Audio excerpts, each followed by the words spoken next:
Сәлем достар, бүгін сіздермен дәл осындай өте тамаша болып шығатын өте дәмді бауырдан котлет жасайтын боламыз.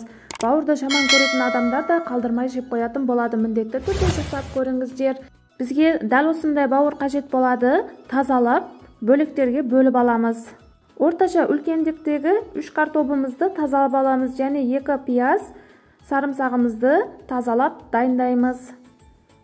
Ал енді бауырды ет тартқыштан тартып алатын боламыз.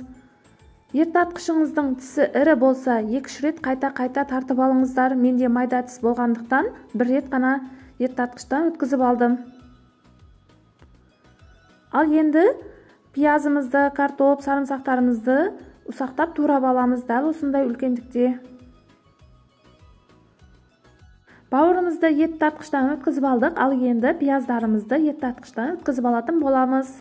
Туралған барлық көкөністерімізді ет тартқыштан өткізіп алуымыз қажет. Достар, менің каналымда әртүрлі қарапайым торттар, салаттар, десерттердің рецептері бар. Міндетті түрде кіріп көрсеңіздер болады. Барлығы оригинал, неше жылдан бері өзім қолданып келе жатқан сенімді рецепттер.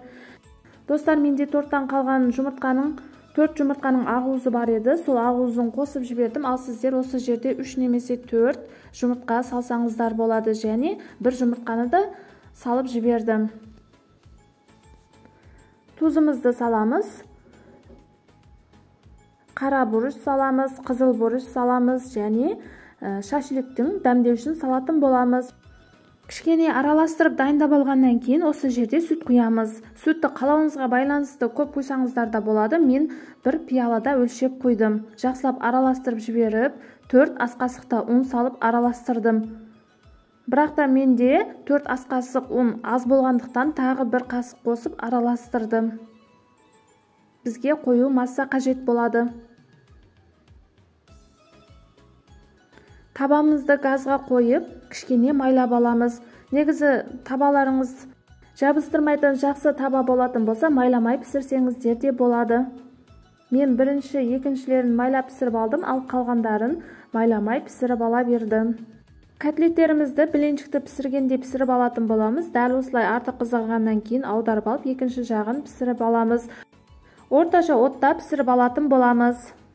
Дәл осылай аударып пісіріп алдық.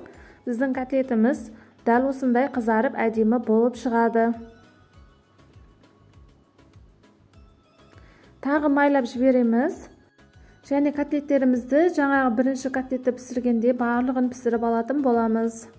Керекті ингредиенттерді описанияға жазып қалдыратын боламыз, сол жерден көре аласыздар. Тұз, дәмдеуіштерді өзіңіздің вкусыңызға қарай қоса бересіздер. Біздің котлеттеріміз дәл осындай болып шықты. Мен котлетті сразу дайындаған жоқпын. Менде 1 күн пакетке оралып, мұздатқышта тұрды. Ал енді соусын дайындап алатын боламыз. Ол үшін бізге майонез қажет болады және дәл осындай сарымсақ қажет болады. Ішіне қаласаңыз аскөкті де турап қоссаңыз болады. Торттарымызды жинап аламыз. Котлетімізді қоямыз, соусымызды жақсылап барлық жеріне жағып аламыз. Кейінгі котлетімізді қойып аламыз. Тағы соусымызды барлық жеріне тегізіп жағып аламыз. Бауырдан жасалған тортымыз да дайын болып қалды. Енді бетін аскөкпен дәл осылай әсемдеп алатын боламыз. Ал сіздер қалағаныңыздай безендіре аласыздар. Осы жерде мен қызыл тәтті бұрышты гүлдің формасында кесіп алып бетіне қойып шықтым. Дәл осындай әсемдесеңізде дастарханыңыздың көркін ашатын болады және дәмдері де өте тамаша болып шығады. Міндетті түрде жасап көріңіздер. Достар, егер де сіздерге видео ұнаған болса, менің каналыма жазылып, лайк басып, комментарий жазуды ұмытпаңыздар. Және комментарийға келесі видеода тәттілер түсірейін ба, или салаттар түсірейін бе, соны жаза кетсеңіздер, сіздердің комментарияларыңыз оқып, соған қарай видео түсіретін боламын. Ал достар, сау сәлеметте болыңыздар, амандықта көрісейік.